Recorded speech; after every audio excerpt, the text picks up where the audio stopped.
How to check unread messages in Messenger.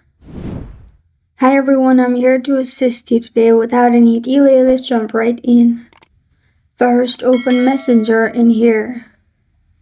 Then to check unread messages, it will be highlighted with a darker font. As you can see, my first chat, it's highlighted in dark font.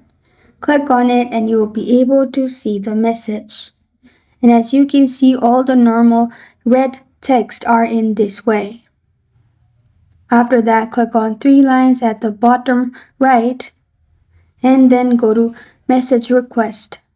In message request, click on spam or you may know. You will also find some unread messages in here. And this is how to check unread messages in Messenger.